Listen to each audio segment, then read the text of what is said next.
Musa Aş'ari degan ashaba aytdi radhiyallohu anhu.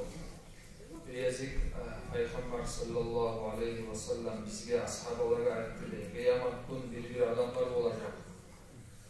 Özler peygamberlerde tugul, özler şehitlerde tugul. Tek peygamberlerde, şehitlerde suqlanacak şolaga.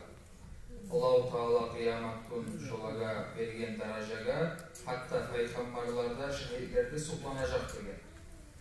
O zaman onda meclitte ashabalardan birileri gelip Peygamber'e sallallahu aleyhi ve sellem pek tilep aytdı deydi. Yani şu kimlerdir şu bizge de aytdı deyip bayağı bu hani Peygamberler, şehitler suqlanamsa aslında ne yaxşı amal etmege taraf. O şu yaxşı amalın bilmege suyup pek aktargan. Onu aktarganın olup Peygamber'e sallallahu aleyhi ve sellem kuvangan. Son Peygamber aytdı deydi. Olay adamlar, özler turlu şaharlardan bolgan, turlu tuhum milletlerden bolgan. Tek olar birbirin Allah üçün süyegen adamlar dep aytdı. Olay arasında bir mal mulan, bir saudiger bolup, bir işi bolup, olay baylanmagan birbirine. Ya kardeş tuhum bolup baylanmagan. Birgine bir baylanganı, birbirine şolanı, birbirin Allah üçün süyegen adamlardır. Şolay aytdı dey Peygamberimiz sallallahu aleyhi ve sellem. Göresiz kardeşler neçik zattır Allah üçün suymak. Şolay halis Allah üçün suymaga bajarsa, şolay kıyamet gün Allah-u Teala kullu daraja verir. Tek Allah üçün suygan ne etse bola, şonu alamatı nedir? Lap aslu alamatı şu, sen Allah üçün suyaman dep esine gelegen adamdan sen bir de bulay bir payda umut etmeysen. Ya hali bu sıra ya da gelecekte mağaşından bir payda bolar dep şolay yüreğinde şolay umut barmsa şu Allah üçün suyu yapmalı.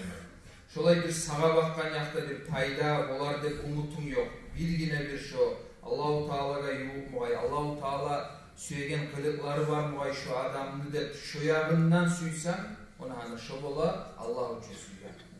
Hani bulay valillahi matallu ala bir misal geltirsek yuvup etmege şu biz hala aytagan zatını. Hali ata-ana ozunu yaşın neçik suya. Ola hali gelecekte mağamından payda bolar dep şolay bir umut etip suymeyecek. Şu yaşsali suya. Şu kepte Allah'ını bulun, Allah-u Teala'ga yuvup muay, Allah suyegen adam muay şu dep şu yağından yalnız şu mananı esine alıp şolay seni yüreğinden tapsan şu adamla bakkan yakta suyu, buna hani şu bola Allah üçün suyu. Şolay gerti kuyda bolsa buna eşitlik ettik dağı Peygamberimiz sallallahu aleyhi ve sellem aytdı. Hatta Peygamberlerde, şehitlerde suqlanacaktır. O siyalga Allah buyursa şu zatını boldurmaga, şulay hadislerini anlaganına qasd ederiz. Dağda bir hadisinde Peygamber sallallahu aleyhi ve sellem bunu Bukhari rivayet etti. O aldığı biz eskergen hadisini İmam Ahmed rivayet etken, o da toqtaşkan hadis. Bu arttaki hadis Peygamberimiz ashabalarga aytgan, şolay bir adam ozunu yurtundan başka yurtga ziyaratga bara bolgan. Şolay ozunu kardeşin görmege, Allah üçün suyegen kardeşin görmege. Onda Allah-u Teala malaikni adam suratda yiberip şunda yolusta şu gelegenine şu adamdan o malaik toktap habarlagan. Ula şolay kayda barasan, neger barasan dep malaik oğar soraganda o aytkan şolay menin falan kardeşim yaşayışında şunu görme baraman degen. O aytkan bulay bir aranızda iş bolup, ay bir yaxşılık bolup, bir şu yaxşılıkka kaytarış etmege, şolay bir aranızda bolgan iş zat var mı dep soragan, o malaik ola yok. Birgine bir şu kardeşlik bolsa tugul, Allah üçün suyu bolsa tugul degen, o zaman o malaik aytkan, hali men şolay Allah yibergen malaik men, sağa Allah-u Teala bildirdi, Allah da seni suyedip şolay hadisini eskergen dağda Peygamberimiz sallallahu aleyhi ve sellem. Şolay bek ahamiyetli zat.